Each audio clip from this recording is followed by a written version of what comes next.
Hoover in Celts kick us off, 50049 and 50031, courtesy of the 50 Fund, motor away from Carlisle in September 2000. This Pathfinder jaunt originated from Bristol and acquired English electric power between Birmingham and Glasgow Central, recalling an earlier life on the west coast.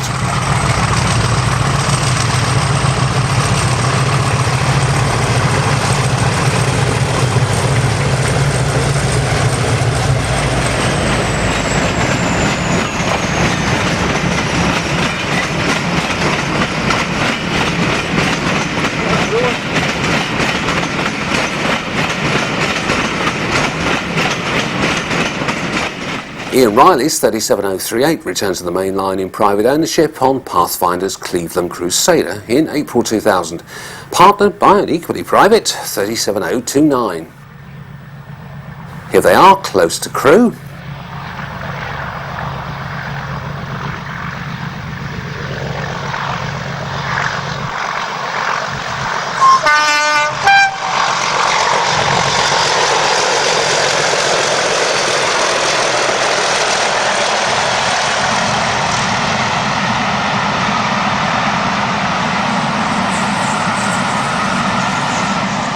And contributing to global warming at Derby on their way back to starting point at Swindon.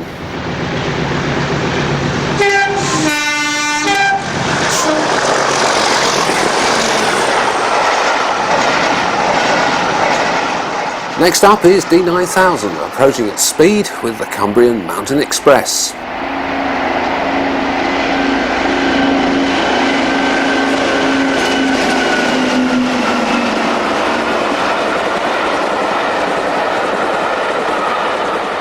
Which, to be brutally honest, was a steam trip. This is simply the movement of passengers forwards towards an encounter with Green Arrow.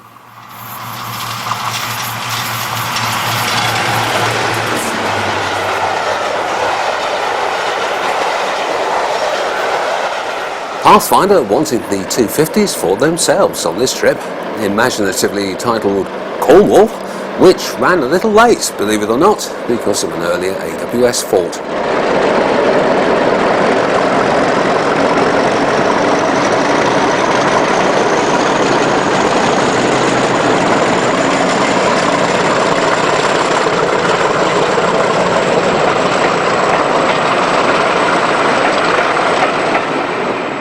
A rare frag and set charter, the Penzance Pirate, at Plymouth in July 2001, entrusted to 45112, which failed on the way back, causing the tour to be terminated at Crewe. Luckily, 31459 was on the back to push.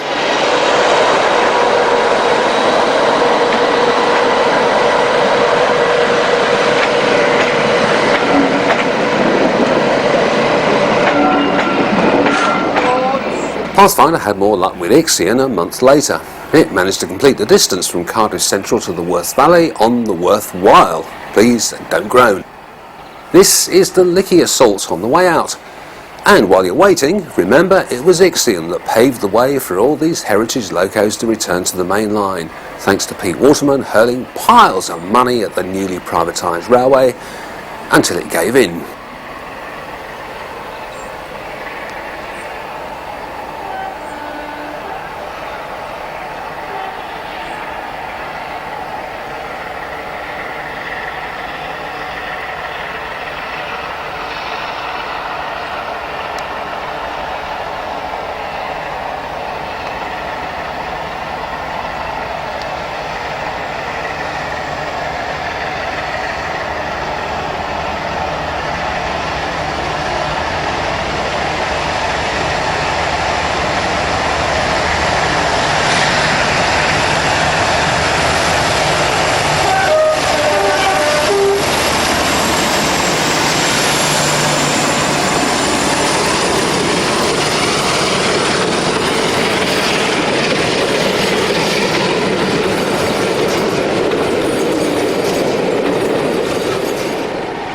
The departure from Keighley on the return run.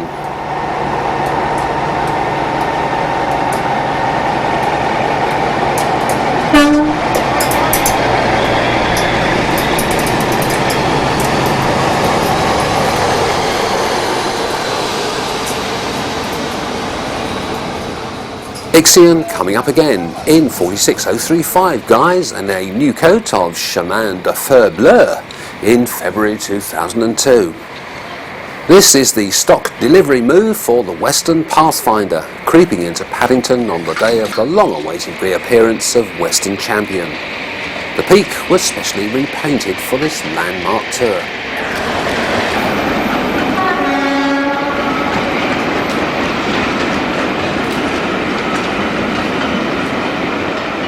Almost 25 years to the day since the last Western Hall BR train, 1015 was back, following a lengthy rebuild carried out entirely by volunteers of the Diesel Traction Group, rather than some grossly expensive railway works. After a sedate run from London to Bristol, 1015 ran round its train and headed for Gloucester, where it ran round again, before heading back to London via Saunderton Bank, which gave it a chance to blow away some cobwebs.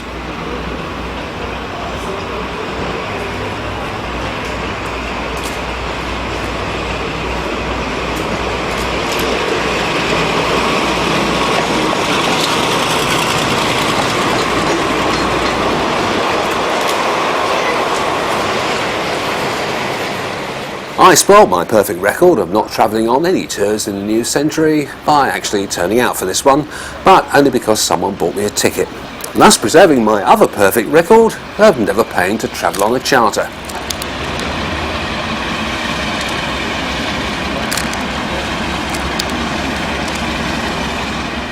Operationally, this inaugural run was a complete success and paved the way for further trips with a consortium of tour promoters who'd guaranteed work to cover the £25,000 paperwork costs of returning the Western to the mainline.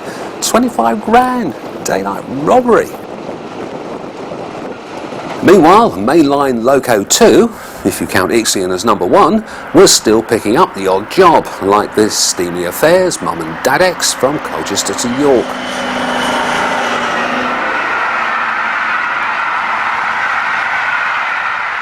Purple Peril on Napier Navigator. Pathfinder heading for Scarborough in April 2002.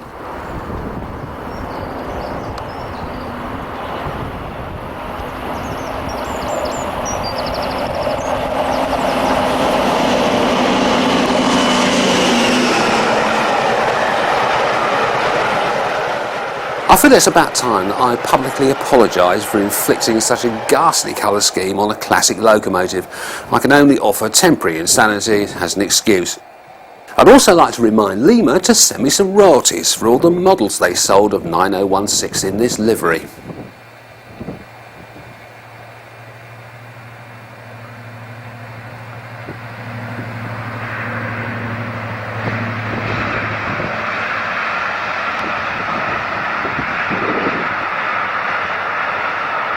Meanwhile, the DPS variants were enjoying the occasional mainline outing too. 19 passes Morpeth with the Silver Jubilee.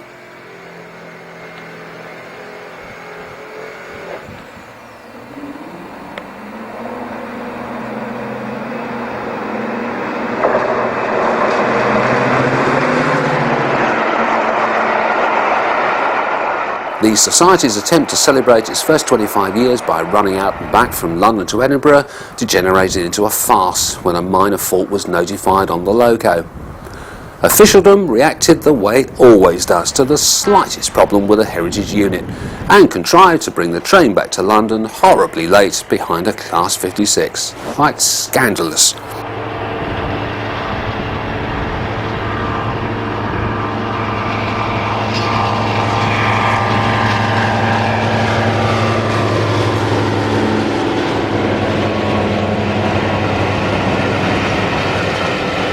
The Diesel Traction Group were having better luck with Western Champ. This is one of the pre-programmed tours, the Western Sunrise for Pastime Rail, heading for Paignton at Teignmouth.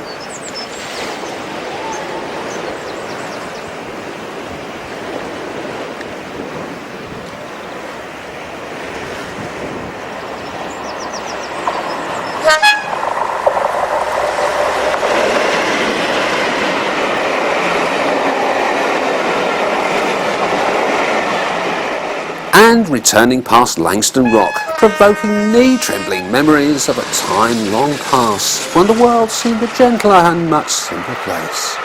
Sorry about that. Purple Peril passes Durham with a special 1Z55 working from Cleethorpes to Edinburgh. And why not?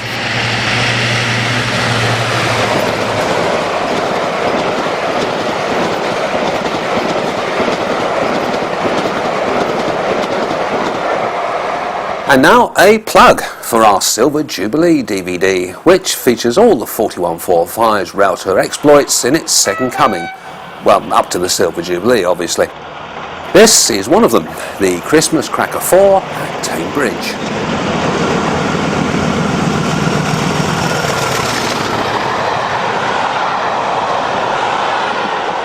(9016) on the S&C with Pathfinder's Settle and Carlisle excursion from Birmingham to Carlisle, returning via West Coast and lots of mucking about at Preston.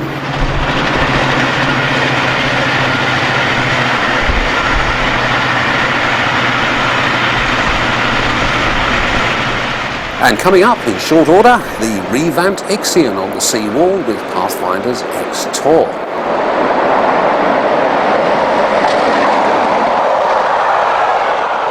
Another taxi job to connect passengers with steam, at Newton Abbot this time. 345 or 145, again, this is the Whistling Tynesider outward bound at Colton Junction.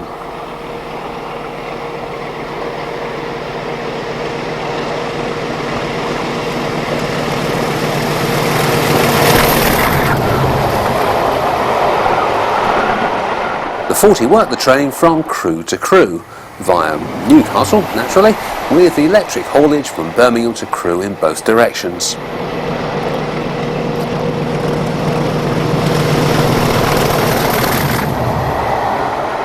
The Deltics' increasing reliance on steamy affairs for work threw up this job for 9016 in April 2003 as a late replacement for a sick 9000. The Yorkshireman kicked off from Watford Junction and eventually reached York via the side door route through Mexborough.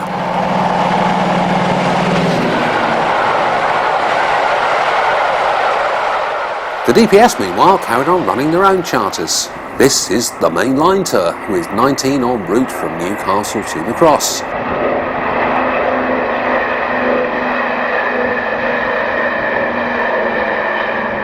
And later the same month, tackling County March Summit with the Freedom of Scotland.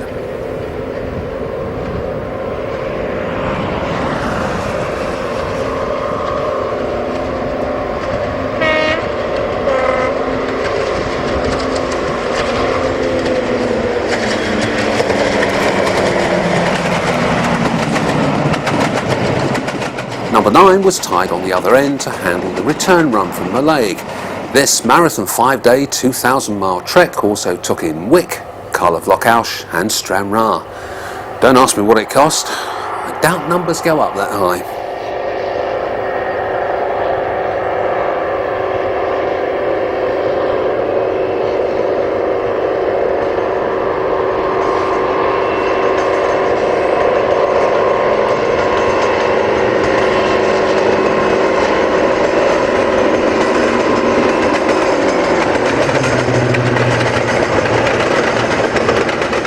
Back on Earth, 9016 works the Cathedrals Express over a more modest route, from Exeter to Yeovil Junction for Steam Dreams. The Garden of England is generally reckoned to be Kent, so here's a shot of the tour of the same name in Berkshire, with 50031 and 49 doing the spade work while en route from Cardiff to Canterbury.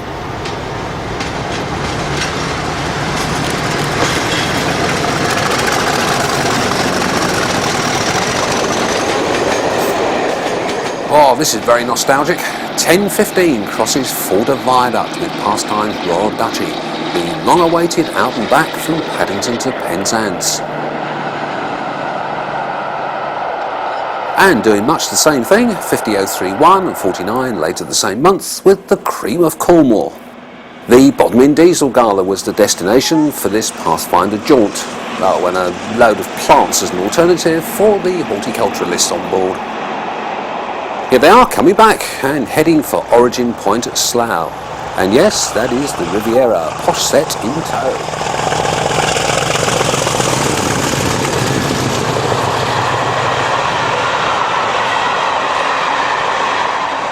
I shouldn't be surprised if the Hastings diesel has worked more trains and clocked up more mileage than any other heritage traction jobby.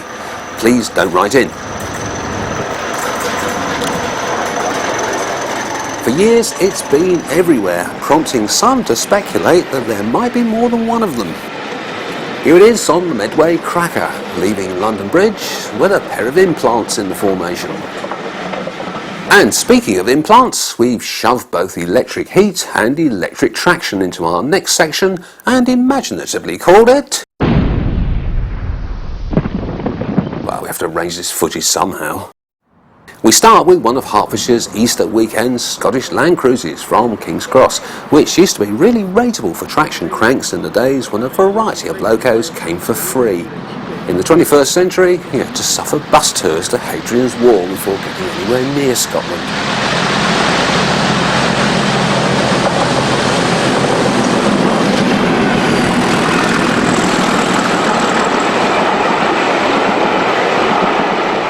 I'm not sure if this next one was another Land Cruise or a Mum and Dad X. 90021 heads for Edinburgh from King's Cross before heading back again.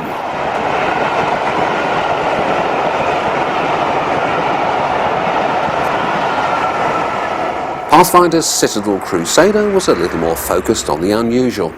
The Citadel was Carlisle, which meant a groundbreaking foray over the Upperby Yard ground frame via the through siding. Ooh, heady stuff.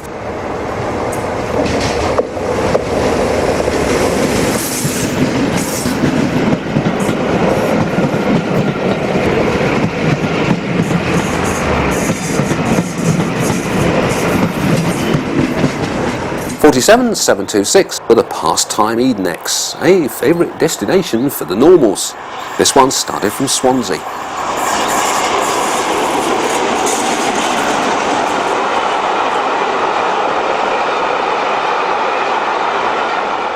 The Spinning States were Pastime's version of the Spin and Win. This is number 4 in the continuing series, which featured no fewer than 7 freight locos during the day, obviously including this one. The dead grid took over at Nuneaton.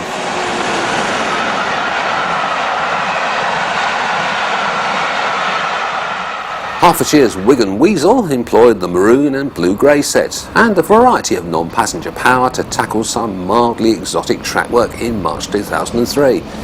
92009 opened the batting at Finsbury Park and handed over to a pair of 37s at the Doncaster Mail Terminal. One of EWS's refurbished 47s blasts through Tame Bridge while en route to an encounter with Princess Elizabeth and the Cumbrian Mountains for Pathfinder.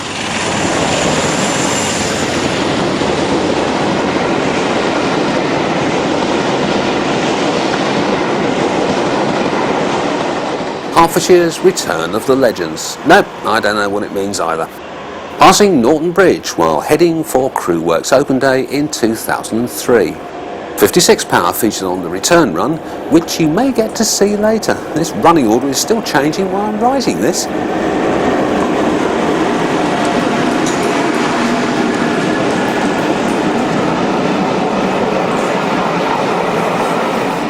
On the same day, the SRPS pinched the Royal Scotsman's loco and tied it on to 37427 for a run from Linlithgow to Shrewsbury.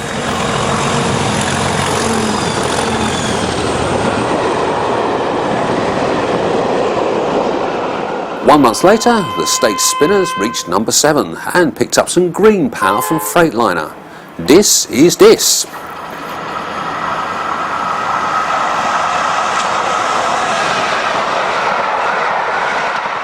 Pathfinder's Metropolis Meanderer waltzed off with Johann Strauss and 5 other freight scratches in August 2003. This is the Cruise Nuneaton leg.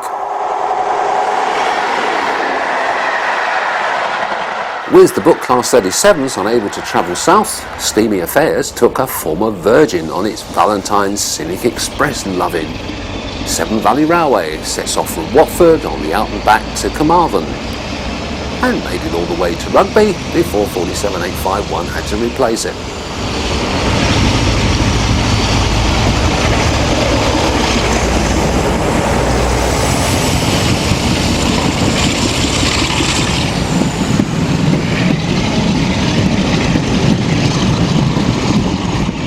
In 2004's Easter West Highlander scratched 3 37s in the course of the weekend, including this combination returning south over the S&C as far as Doncaster, where electric power whisked the train back to London.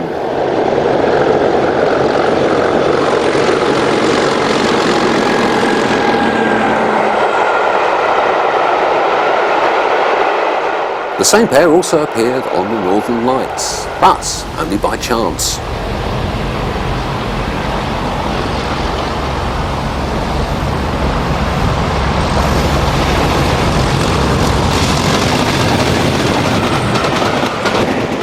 When 4145 failed at Carlisle with a turbocharger problem, EWS supplied one of its finest 66s for the onward journey. Well, that went down awfully well. So 406 and 427 were hastily summoned to restore order.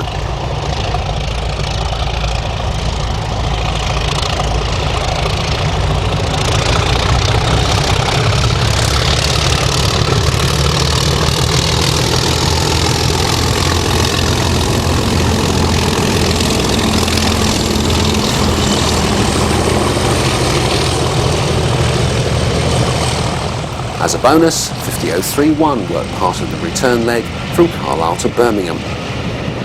And speaking of Carlisle, here's Pastime's Edinburgh Flyer going the other way. This was a straightforward out and back for the Daily Mail readers of Milton Keynes.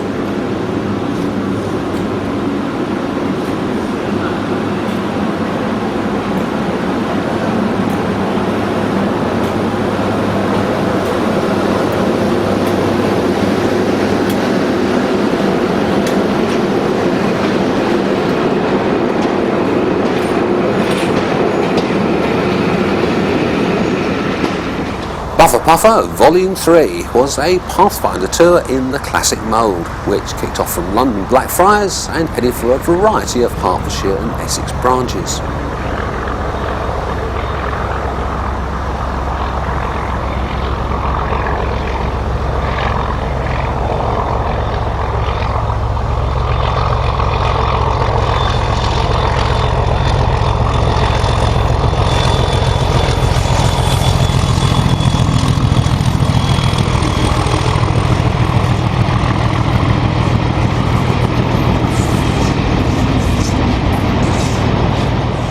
Like Enfield Town, where 37416 worked the in and 37406 worked the out. Shoebury-Ness, Liverpool Street, Fenchurch Street, Hertford East and Chingford also featured before the tour disappeared up its own exhaust stack at London Bridge.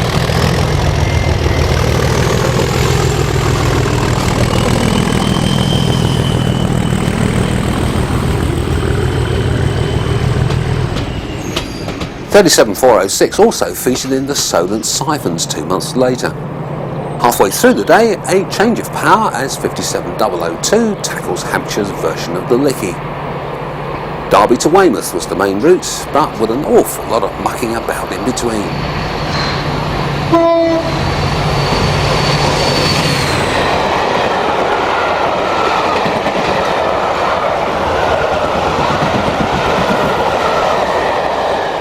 And there's 60091 just going along for the ride. I remember the SRPS running West Highlanders more than 20 years ago. Here's another in 2005, heading out to Mallaig with the regulation 37s, possibly for the last time.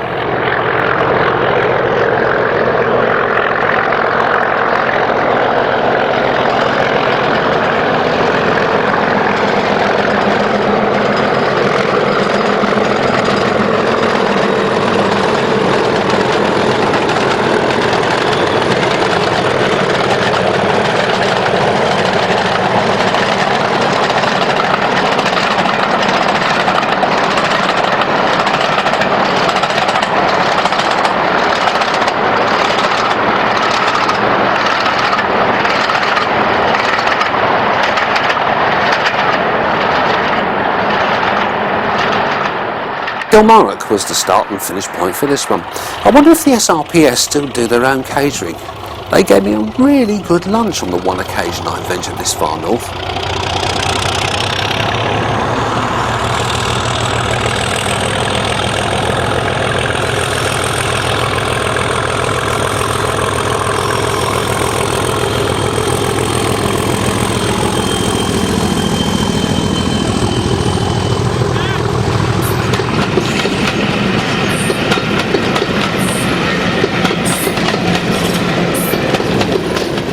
More 37.4s, more ups and downs, but this time in Wales, as 401 and 427 perambulate Pathfinder people to Pwllheli on the Snowdonian 2.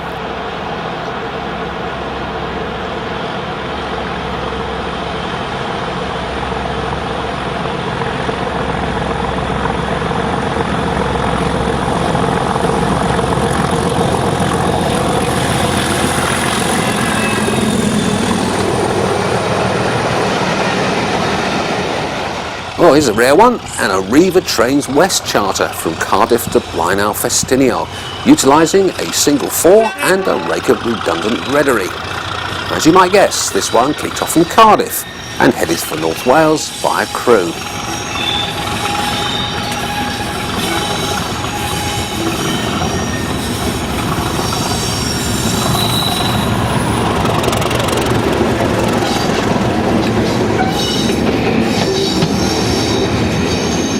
And now, St Dawes.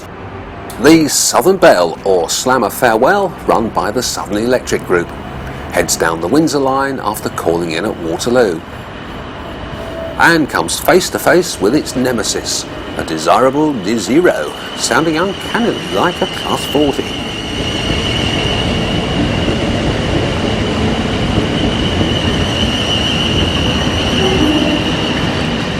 The phasing out of the slam door death traps was recommended after the Clapham accident in 1988. It only took 16 years.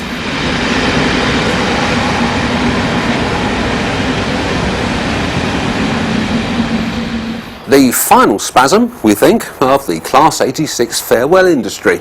Talk about the long goodbye. But we're assured this will be the very last one, and to make doubly certain, One Anglia has sent all its remaining 86s to the man with the torch, and now appears to have fallen in love with Class 87. This is the Liverpool Street charter arriving at Norwich in connection with the A-Corp weekend, sporting a couple of locos hired in for the day. The former Winston Churchill and City of Manchester show off their new colours.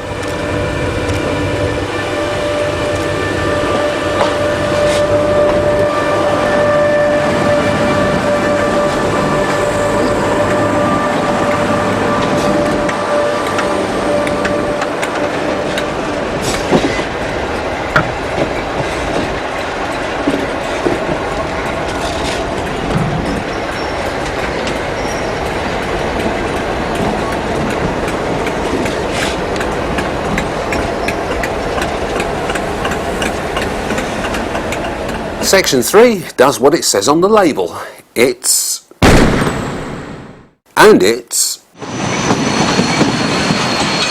wall-to-wall Type 5s boldly going where they have no right to go. For many years, the Worksop Depot Committee was on a mission to send Class 58s where they didn't belong, until time ran out in the year 2000. This is their very own 58 farewell, almost 2 years before the class became extinct in the rest of Britain. This one headed for Cardiff Central and a few valley branches where the class hadn't set foot before, and wouldn't again. The Cornish Quarryman was meant to be a private trip for the families of staff at Whatley and Merehead quarries, but it also appeared in the Pathfinder brochure to attract the scratchers.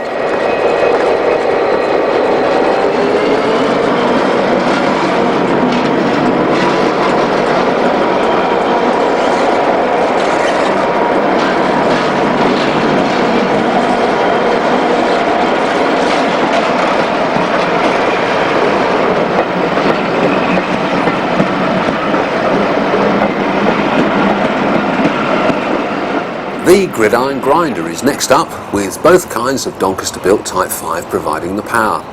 This one started at Swindon and ran in ever-decreasing circles around the West Midlands.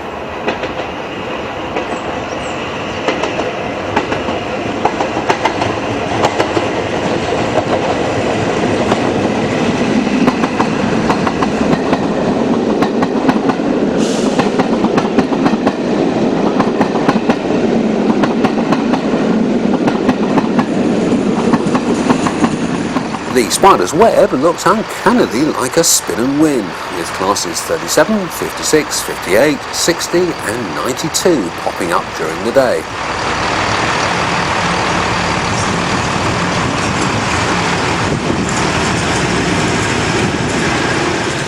This is the final leg in traditional Railtour darkness, heading back to Birmingham International. The Bicester Loop-In, in a bunch, featured a pair of sheds and the Bicester MOD site. Very esoteric, and not the kind of thing you talk about to your friends.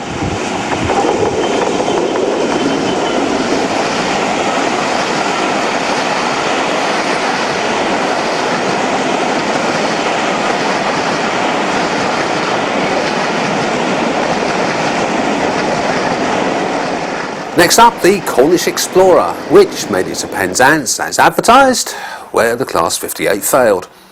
The 29th of June 2002 wasn't a good day for charters. The SRPS tour to Inverness collapsed on the return run at Pitlochry, and the Railtour Retour ran late because of a problem with the stock. Such are the joys of spending your Saturdays in this cranky fashion. Although some say the foul-ups are half the fun.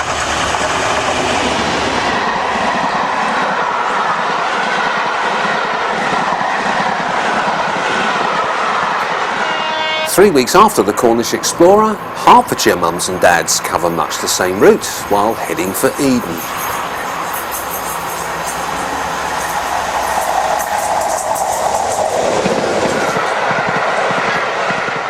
Enough has already been said and written about the aptly named Bonebreaker, so I won't add to the embarrassment.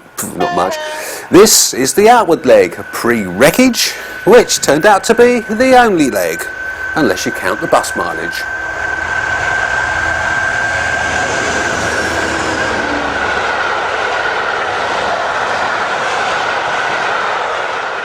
A much less stressful Walsall concerto soaks up the miles between Bescot and Nuneaton during leg 3 of 4.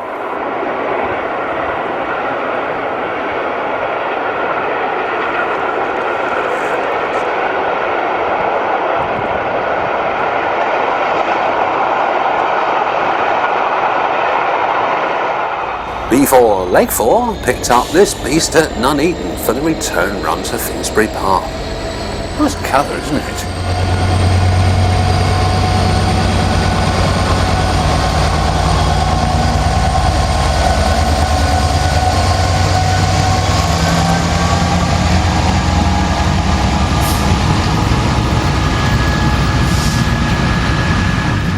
With grid life expectancy down to little more than a year, the MOD Docker took a pair from Doncaster to Newcastle via Birmingham, before launching out towards Merseyside. Now that's what I call a route.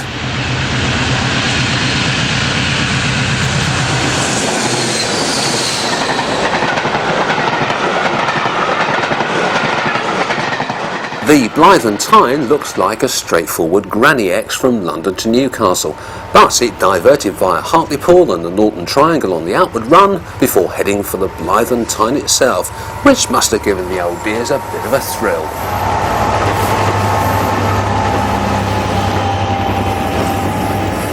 Another Pathfinder spin and win, this time with a pair of brush 5s providing forward motion. The Tyne line also bagged 37s, a grid, a shed and a spot of Mozart between Derby, Newcastle and Crewe. Good value, I reckon.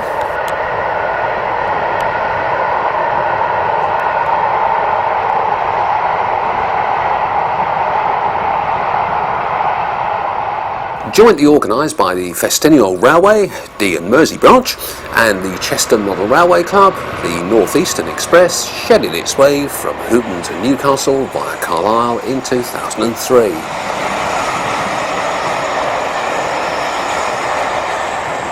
Pathfinder's third attempt to reach Clacton was hilariously called the Clacton Avoider. In a supreme example of sod's law, this one actually made it to the Essex Riviera, but couldn't resist a spot of messing about at Colchester Town First.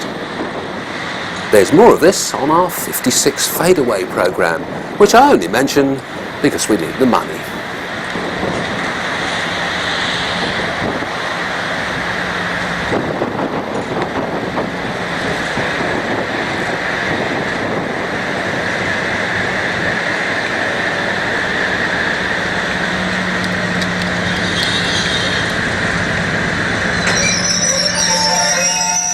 The crew open day in 2003 produced a fair amount of greenery.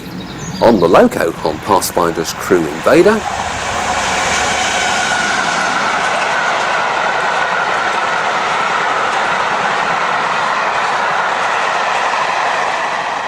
and on the coaching stock for HRT's Return of the Legends. This is the returning return.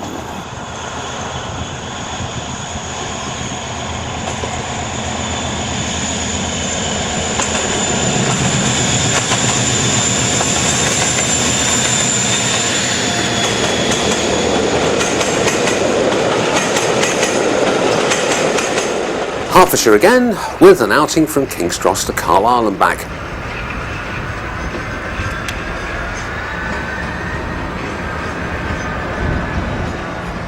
This one took in the Doncaster Mail Terminal again. What's the big attraction? Before approaching the S&C from the Skipton direction, it returned via Lowfell and York. The State family give the green coaches another workout on the 7th of their spin and win jaunts in June 2003. 56-119 goes through Bury St Edmunds with the return leg to London Liverpool Street.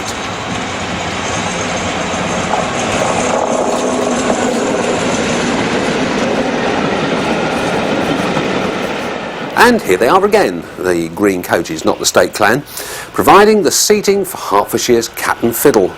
The 56 worked leg 3 between Chester and Peterborough.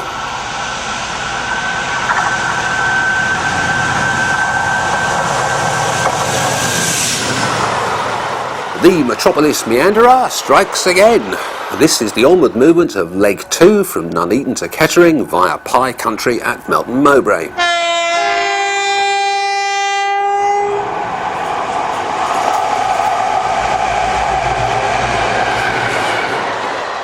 '67s are becoming increasingly common as non-specified Railtour power, perhaps because they work. This one is heading for par with what's thought to be an SRPS special, but I'm sure you'll write in if it isn't.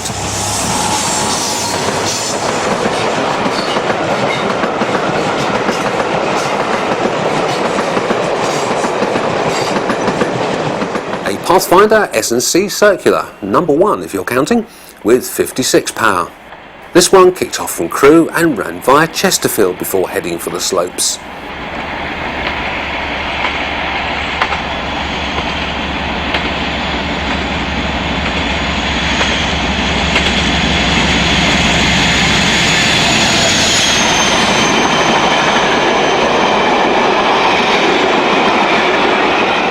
Coming up, in both senses, is 56095 doing battle with Camden Road Bank on the Sarum Flyer.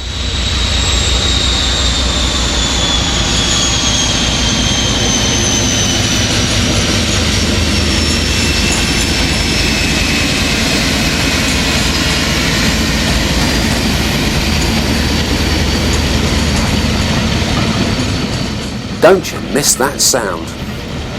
Well, yes you do, because this is the final grid Railtour.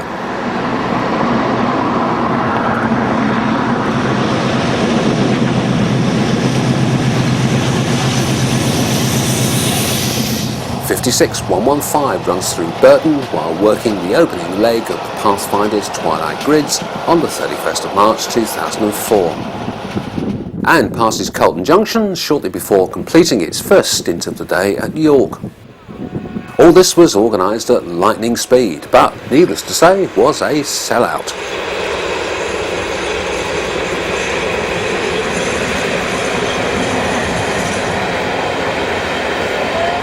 56078 took over for Stage 2, a York to York circular via Leeds, Hebden Bridge, Staley Bridge, Wakefield and Castleford.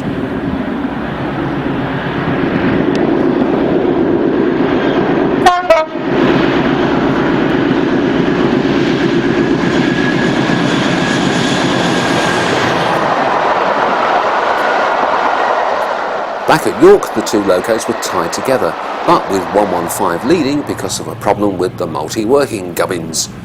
They carried on like that all the way back to Bristol, closing yet another chapter in Britain's railway heritage for the time being.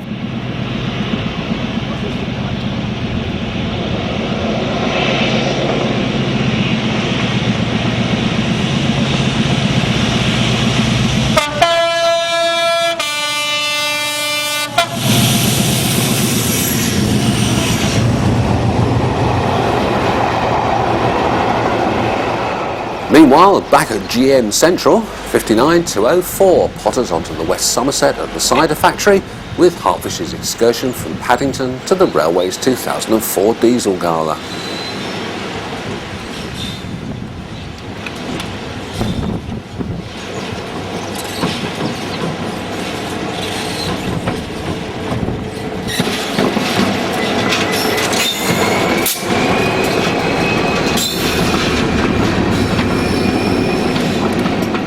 Where it hooked up with 59103 for the onward movement to Minehead.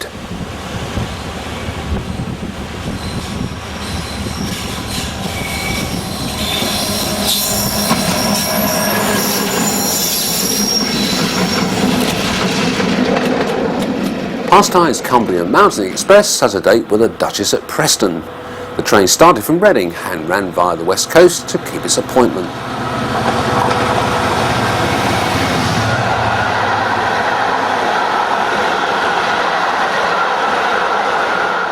Pieces of 8, quite sedate, opening leg from Reading to Stafford.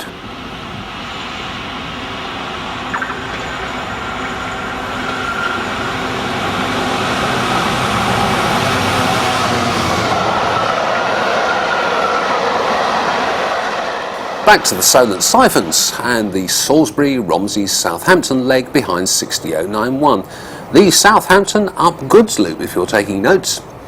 The tour should also have included Western Docks and the Eastleigh Loop, but both were refused by people who know better.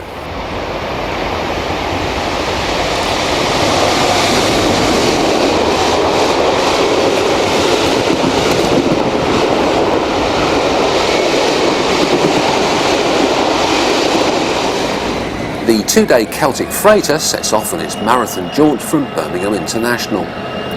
The tour eventually reached Glasgow Central by various circuitous means, and the exotic reaches of Knockshinnagh Washery on day 2. Where's that?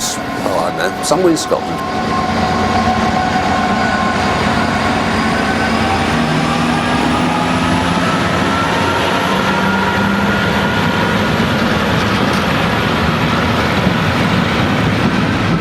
Silver Poser 67029 passes Plawsworth with a 1Z89 working from Inverness to King's Cross. Other than that, we know nothing.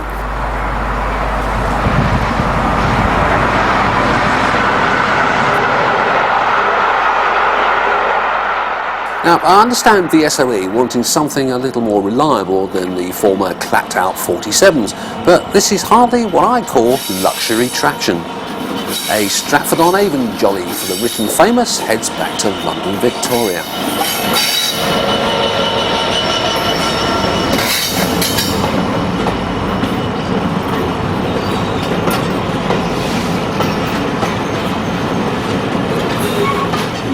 While this one, with a slightly more upmarket paella at the front end, is en route to the beautiful city of Bath via the sylvan splendour of the Great Western Mainline.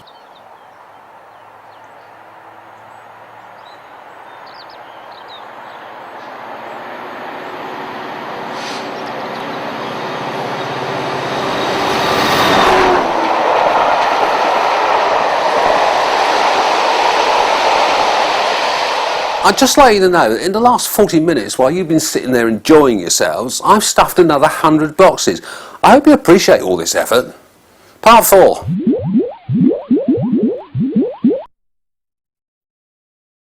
This section is private in the sense of not being big railway company and not strictly heritage.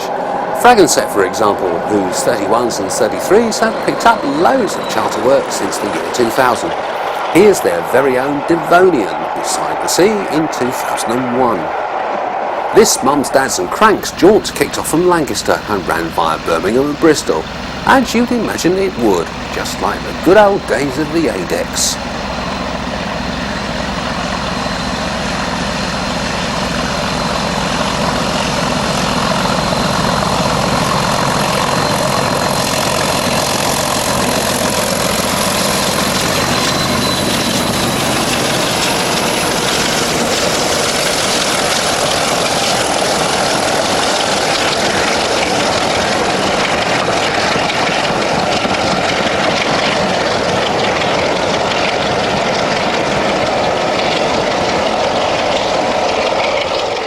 I think 33021 is owned by a postman, but like 33108, it's operated on the main line by Fragonset. Here they both are on the Rhin and Maccas Crompton, whatever that means, heading for Glasgow Central and a variety of exotic Scottish locations.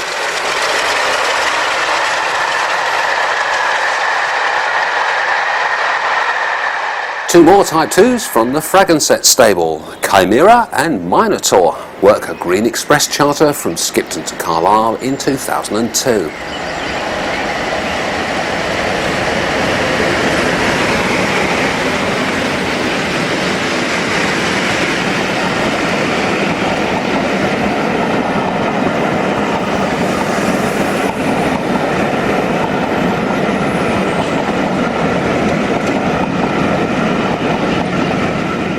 I never know if this is Shell Cove or Horseshoe Cove, but this is definitely the same pair, and definitely the Cornish Explorer heading for Penzance.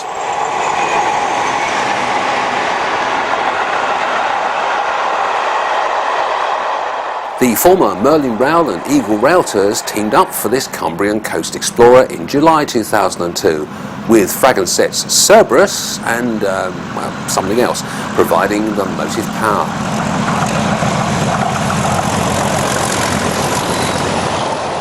Workington was the much sought after destination for this one. A Fragonset 47 double roars through Durham with a Railtour Christmas shopping charter from Whitby to Edinburgh.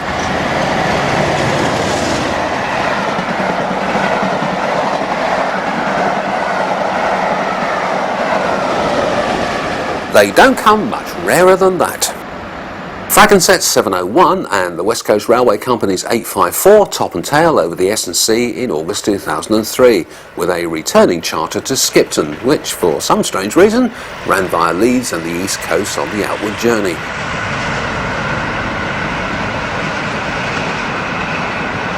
And this is a West Coast Railway double of 854 and former Great Western snooze machine 57601. Heading for Scotland with Green Expresses, Galloway and Ayrshire Coastal Venture. Oh, what a mouthful.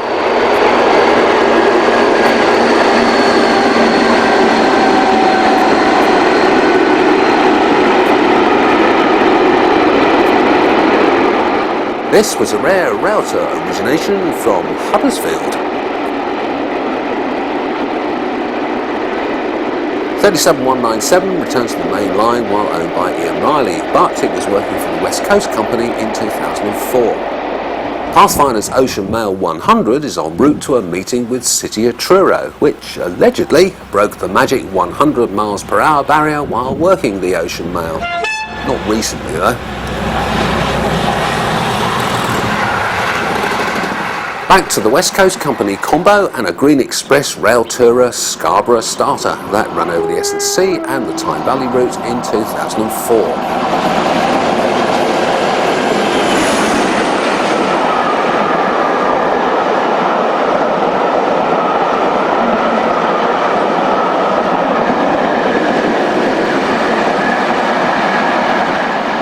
(47.832). Don't interrupt while I'm talking. 47832 is a former Great Western machine now operated by Fragonset, which teamed up with long-serving 703 for this Nenter jolly from Norwich to Chester.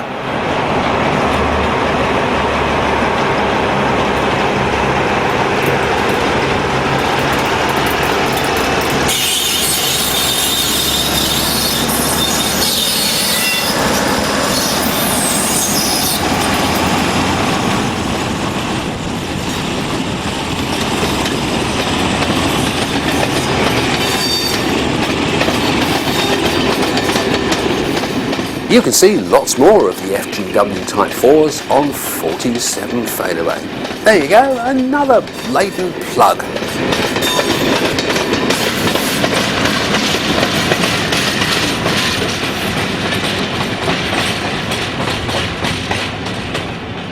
On the same day, the Green 37197 was working for Green Express on an out and back from Skipton to Carlisle.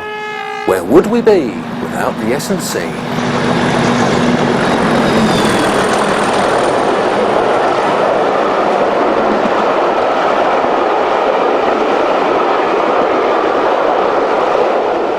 Tied on the back, the increasingly busy 47854. Fancy a spot of hop picking? Well, that was your chance, and you'd have had a spot of Crumpton haulage to complete your day out.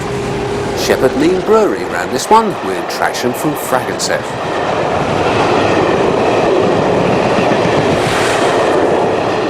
What the hell's that on the back?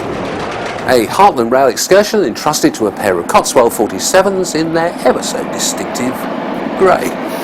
47, 200 and 828 worked this one from Shrewsbury to York, with lots of roaming about in the West Midlands and South Yorkshire en route.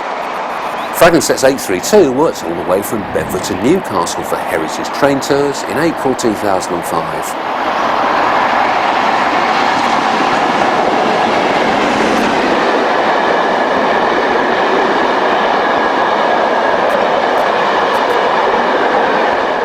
While 854 and 57601 enjoyed the spas of Bath and the bracing air of Skegness in the space of a single day, with a Railtour charter a week later.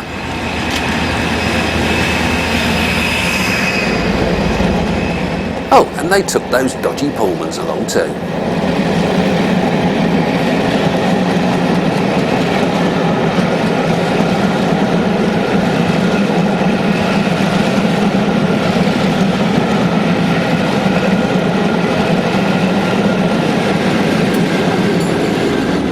Oh, I'm glad this shot made it into the final edit. I've been waiting to say phantoms for nearly an hour. Heartland Rail, Wolverhampton to Norwich return. Cotswold Rail traction and red coaches again. Ely avoiding curve as bonus track on the way back.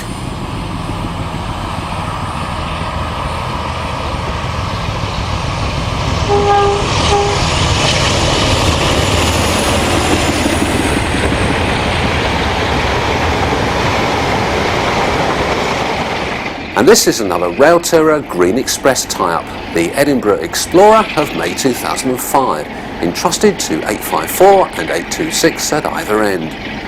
This tour established another Railtour first by starting and finishing at Spondon.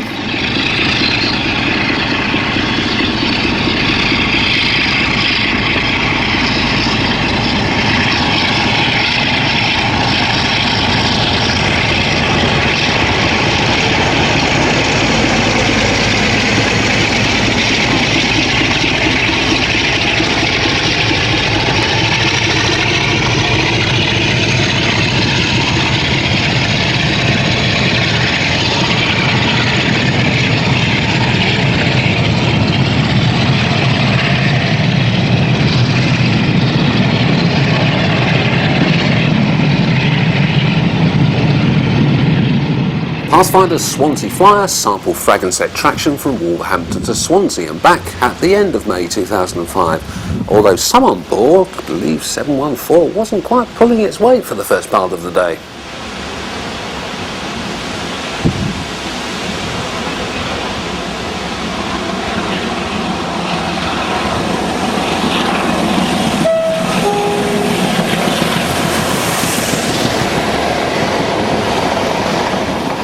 When EWS waved the white flag on Royal Scotsman traction provision in October 2004, a small queue began to form. 37197 was the first interloper, followed by all manner of strange pairings, like this one.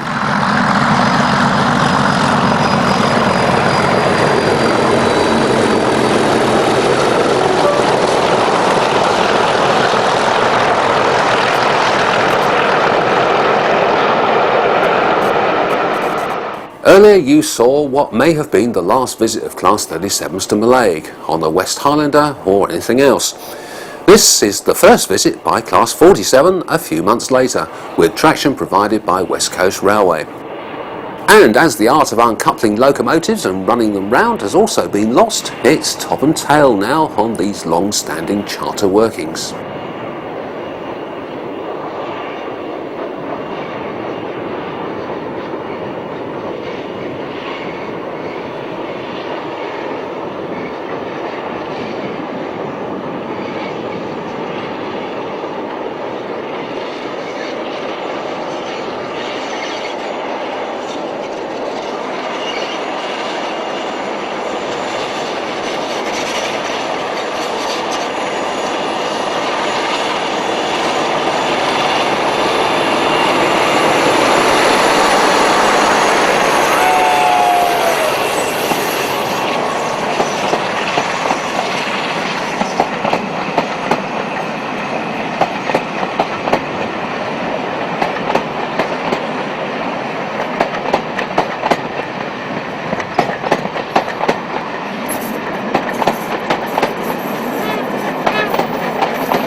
Coming up, the return run approaching County March Summit, with the former Virgin Livery Classic leading the way.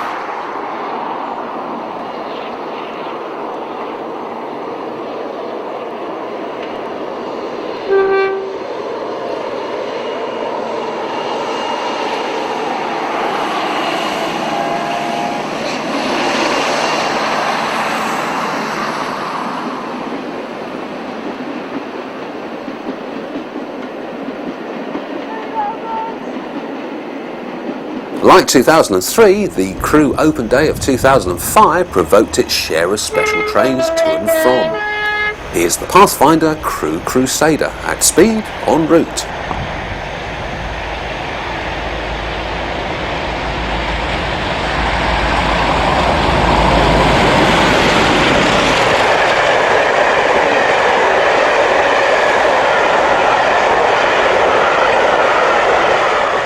And on the return to Salisbury after the event.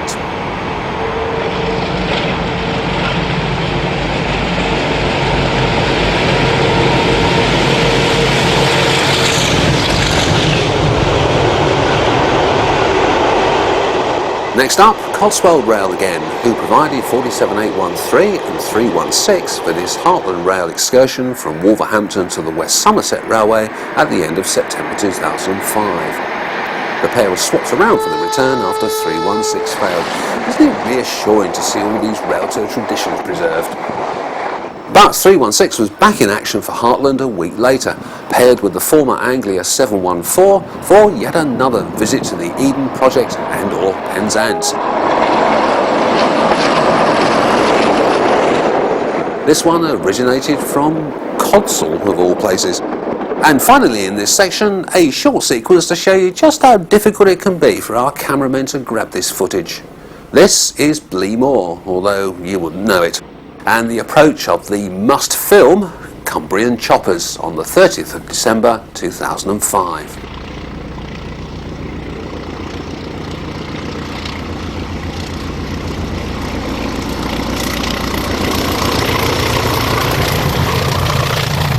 Nope. Not much to work with there. Take two. This looks better.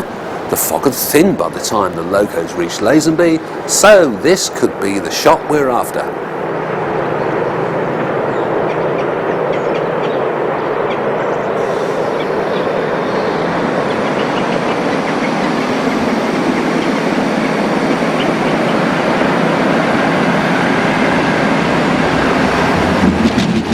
Lovely, isn't it?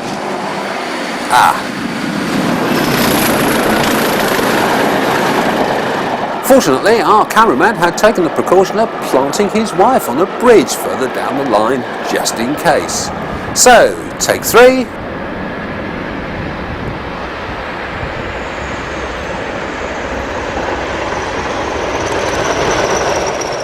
Da-da-da-da! Success at last. That's what I call devotion to duty. With the sharp decline of Class 37, EWS decided that the same 2 locos would become the designated charter power if anyone asked for Type 3s. Well, that idea didn't last long, and very soon a new phenomenon. The siphon search was in full swing, as operators everywhere tried to scratch the survivors before they disappeared. Pathfinder, of course, were right there in the thick of it. Here's one of theirs from 2002, the Spider's Web Spin and Win, which ran from Reading to Lincoln and back to Birmingham International by way of Stratford and Clapham Junction. Look it up in your rail atlas.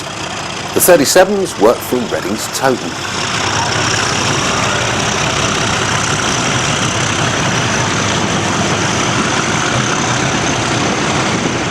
Green Expresses tour number 186, how do they think them up?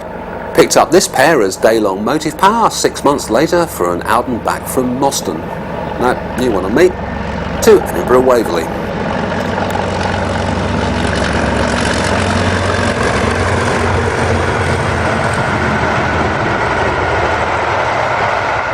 The Soton Vinegar, oh how rib-tickling. At speed at Water Orton while en route from Derby to Southampton. This spin and win from 2002 started at Finsbury Park with a Class 56.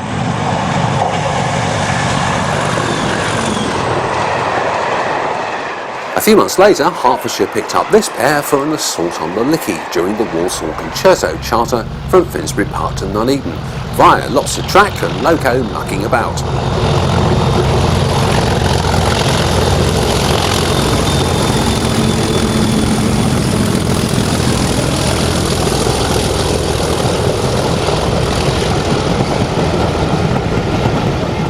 Conversely, the same promoter's Cambrian Explorer was a straightforward out and back to connect with some narrow gauge jobbies in North Wales.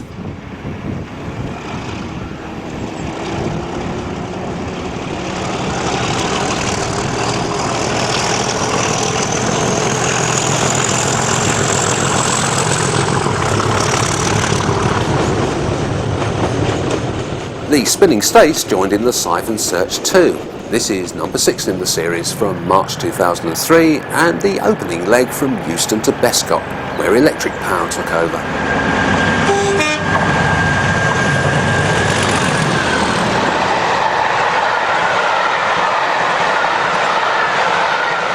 Later the same month, Pastime applied the proper growler tag to their next outing, the Cambrian Growler, from Milton Keynes to Aberystwyth.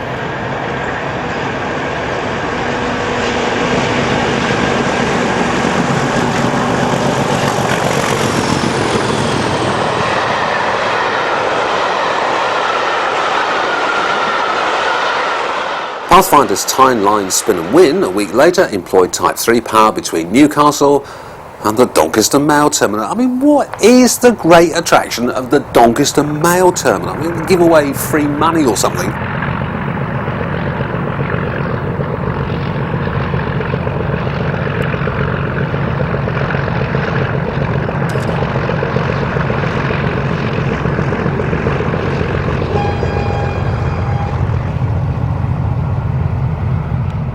Coming up, a load haul and EWS combination for Pathfinder's Crew Invader from the 2003 Open Day series.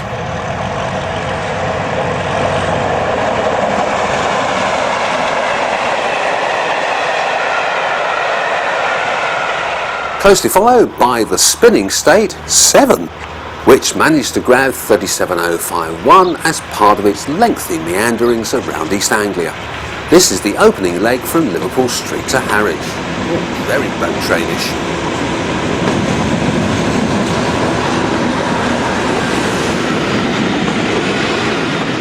Daylight Railtours use 37308 as a taxi to shift passengers on the Eastbourne Bell to a kettle confrontation at Red Hill.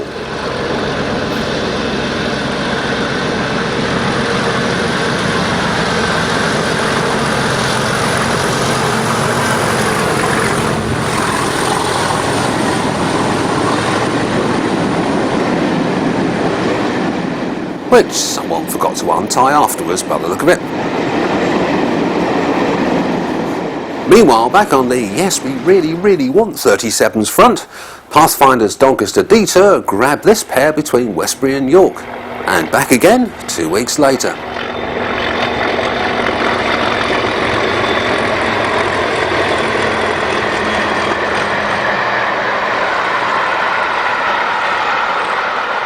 Two weeks after that, they were at it again. The Metropolis Meanderer rounds the curve at Hatton on the penultimate leg of the tour from Acton to Nuneaton.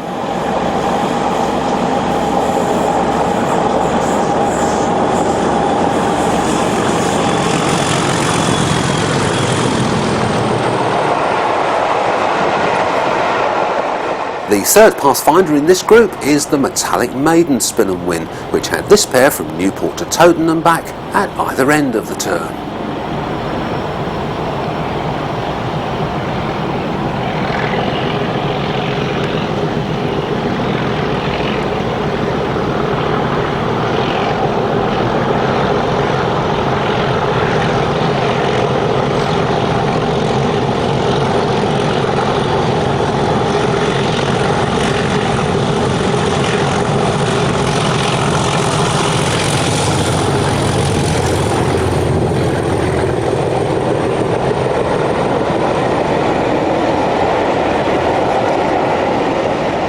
One month later, the Roxby Renegade used Type 3 power for almost the whole day, from Bristol to Scunthorpe, via more track than you can shake a stick at, and back again by a different route.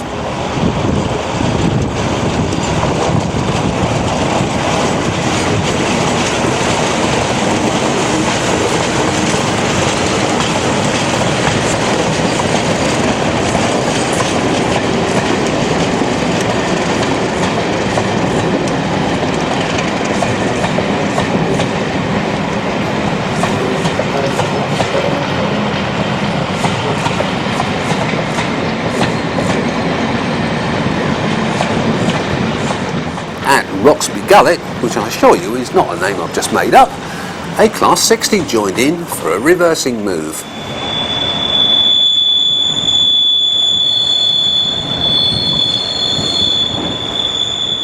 Settle and Carlisle Circular 2. Pathfinder again. You think that they got bored by now?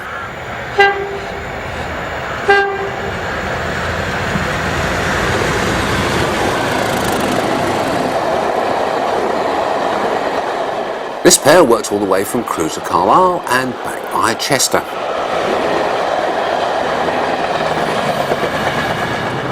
Now, guess who? This is the 2004 Valentine, which went to Tyneside, not my choice of romantic destination. The 37s worked the return section from York to Cardiff Central.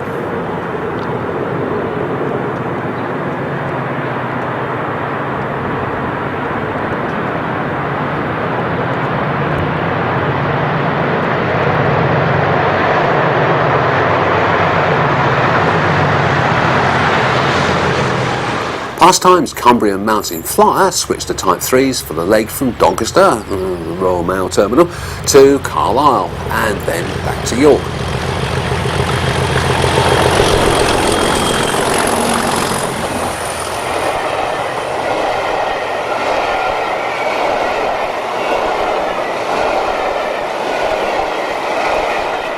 While the first in the Buffer Puffer series persuaded this pair into a highly circuitous circuit of Third Rail land. This is about halfway through the day, after a visit to Hampton Court, and why not?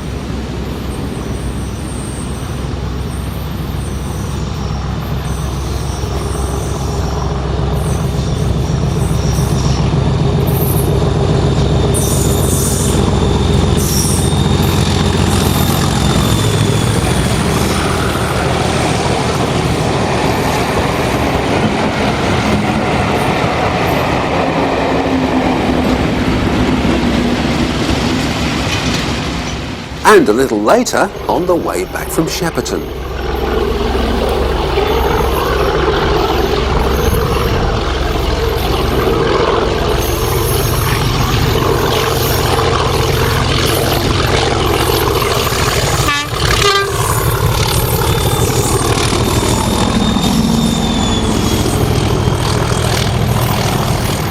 Very posh coaches for the southern region.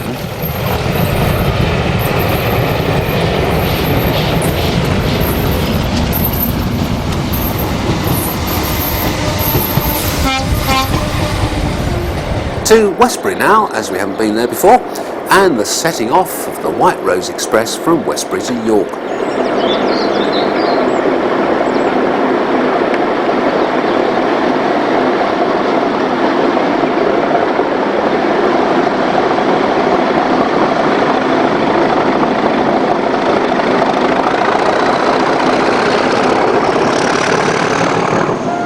This was as much a track bash as a loco bash, taking in such delights as the L&NW junction up goods west, and the Doncaster two-way goods on the way out. More heady stuff.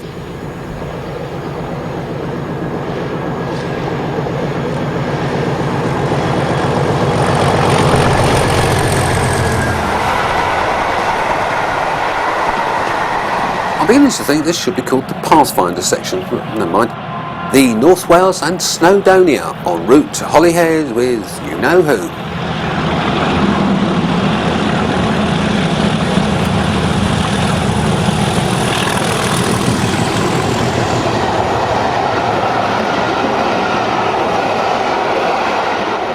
And again, Industrial Invader this time, with a wholly excessive 4 locos instead of the usual 2. Do you sense a hint of panic creeping in now?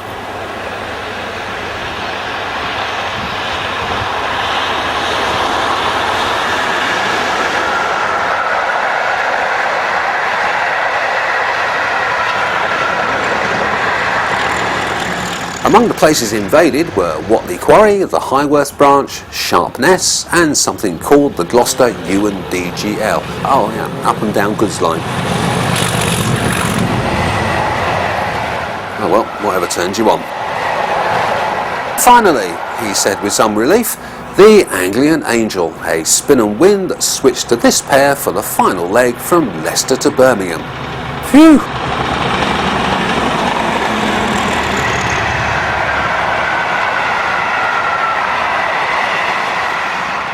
The sixth and final part, imaginatively entitled, features our favourite celebrity traction doing its stuff and some more recent tours. Unless you're watching this in the year 2020, in which case it's archive. The Western Whistler 2 from Crewe to Plymouth gave 4145 a crack at the Devon Banks and featured bonus haulage from 09013 over the Plymouth Friary branch. I bet you some people booked specially for that. Pathfinder's Eden Bell returns at low tide with 49 and 31 at the bow end.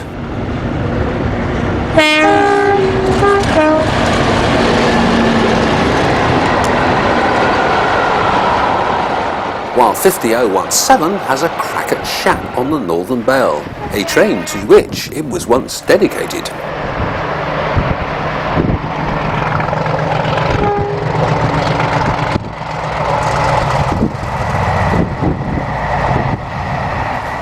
'50s on the west coast again, as 31 and 49 head for the Mid-Hants with the Alton Observer, an album back from Sheffield.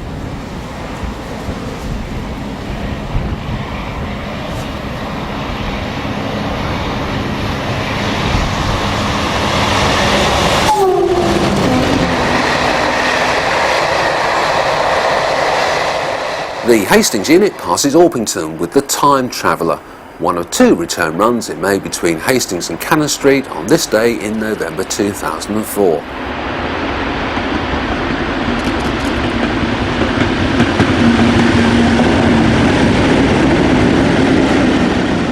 Yep, still augmented. If you missed our earlier plug for Silver Jubilee, here's a few more.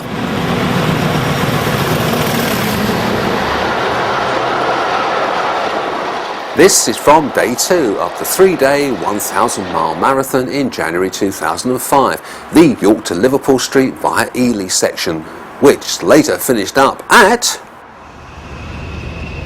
Between London and Norwich, 145 set a new record for its class of 102 minutes for the 115-mile trip, and very lively it was too. The full story is on our Silver Jubilee DVD. Have I not mentioned that before?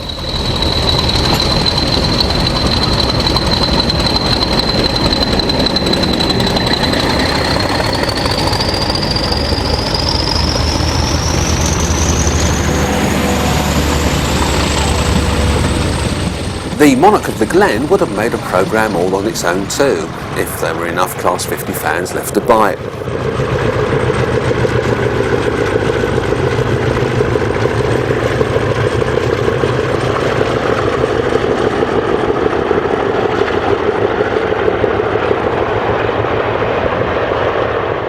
As well as the spruced up large logo, both machines had Scotty dogs applied to their sides for the trip. And here they are, racing the traffic on the climb to Beatock. And provoking our cameraman into a spot of stunt driving when they sneakily did an empty stop move to Arisaig and back. And here they are leaving Mallaig for a second time in a proper fashion, with people on board.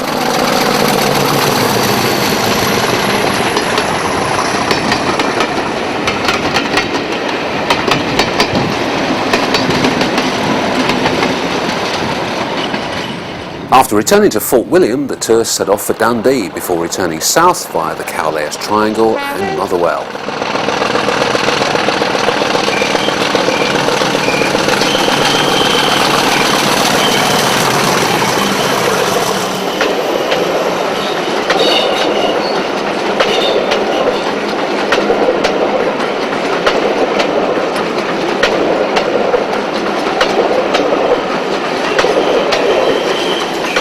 Deltic 19 heads north at speed on the Thales Flyer.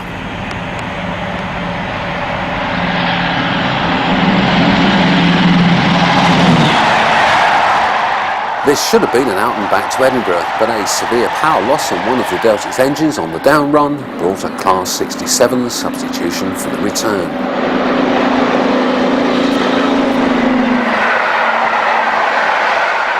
Steamy Affairs sampled some hooverage on the Irish Mail, a Mums and Dad's X from St Albans to Holyhead, which picked up a big kettle between Crewe and North Wales. Duke of Gloucester, if anyone's interested.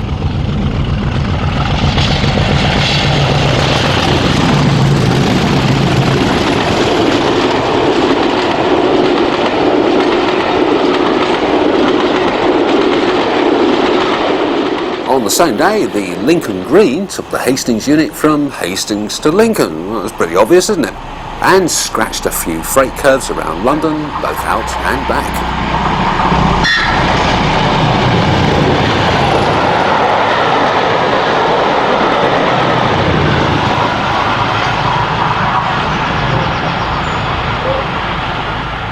You'd suspect the Whistling Slater had something to do with the Class 40 and Blaenau Festiniog, and you'd be right. 145 passes Abergele on the outward run.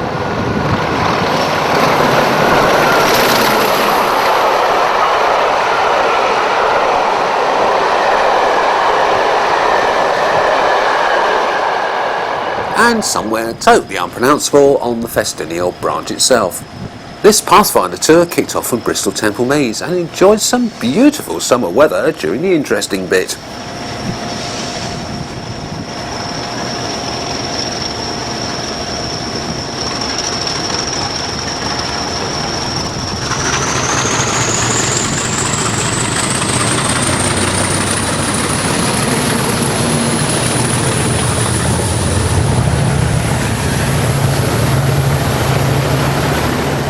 After scratching the branch, the train carried on to Holyhead, providing this opportunity for another spot of fancy filming. Is this legal?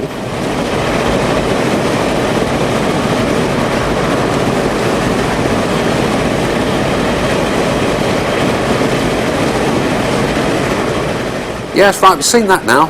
Move on. Deltic 19 ran from Preston to Salisbury in July 2005. It should have gone to Portsmouth as well, but a lack of paths on the Portsmouth Direct sent it down the Brighton line before the mums and dads were dropped off at Havant, so they could go to some naval nonsense. The onward trip to Salisbury was the mini tour for the cranks.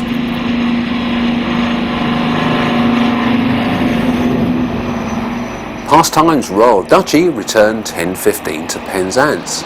Nothing fancy, no frills, just a go there and come back from Paddington.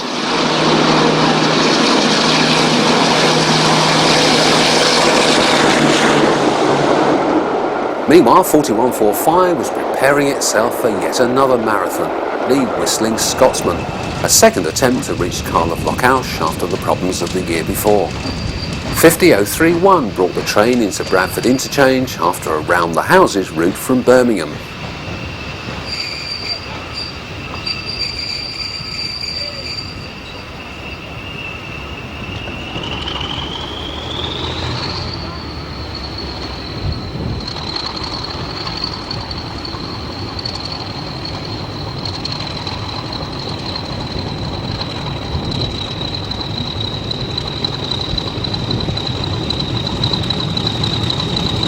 The 40 travelled outward via Aberdeen and Inverness, fortunately with a reduced load on the back, given the struggle of mounting Raven Rock summits on the car line itself on a very wet rail.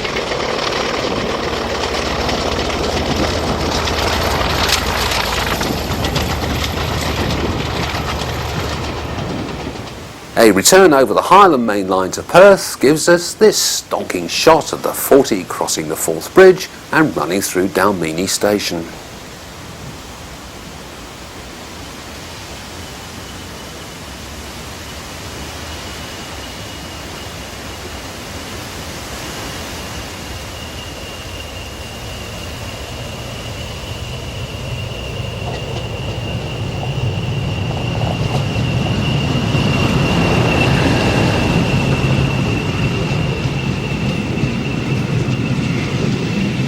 Not to be outdone, 10:15 took on some new mountains the following month.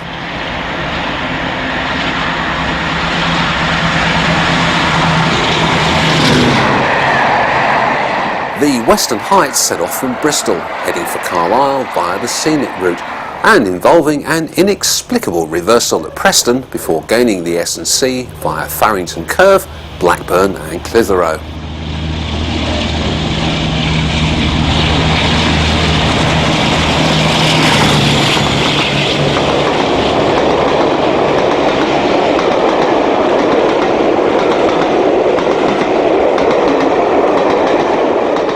And here it is, finally heading north in distinctly un-Western territory at Blaenau.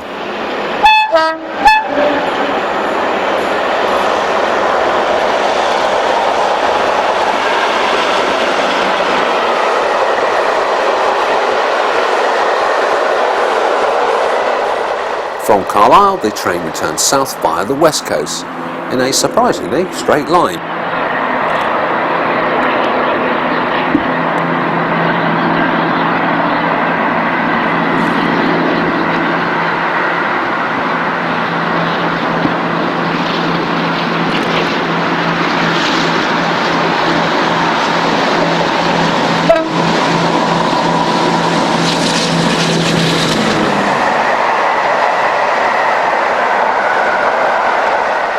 Three weeks later, Pathfinder switched back to 50 power for the Pixie's Revenge.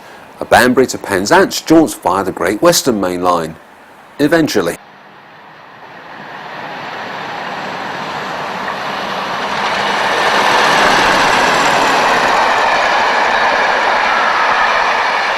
The train should have run 2 months earlier to connect with the Bodmin Diesel Gala. On the day itself, it was delayed again when the stop was locked into Old Oak by an overnight possession.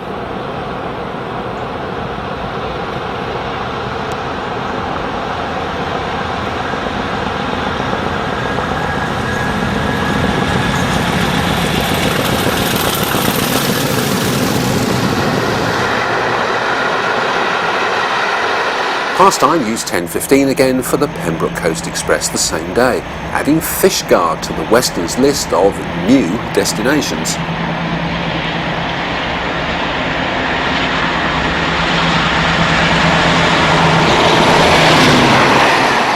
and the Court Sart and Swansea Loop diversions for those who like their Railtours cranky. 4145 set out for London from Liverpool on the following 5th of November via the mind-numbingly boring Midland Mainline.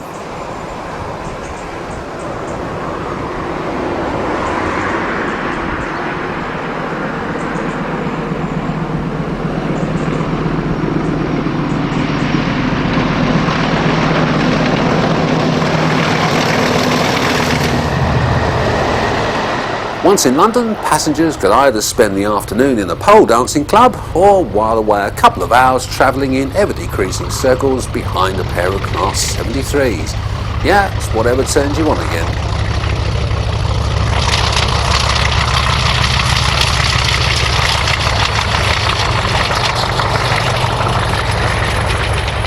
.10.15's final outing of 2005 was Pathfinder's Western Yorkian, which set off in the middle of the night from West Ruislip in sub-zero temperatures and arrived back sometime the following week.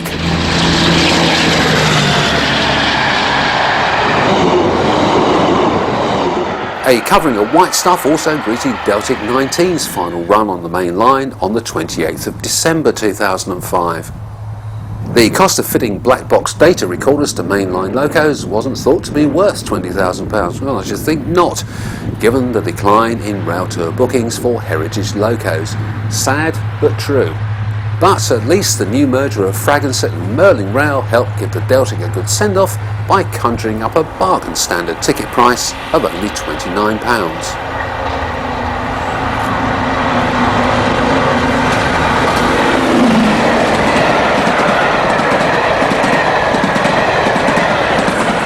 The train started from Derby and took in all manner of exotic track work, well, unless you've been doing this for 20 years, on its way to York.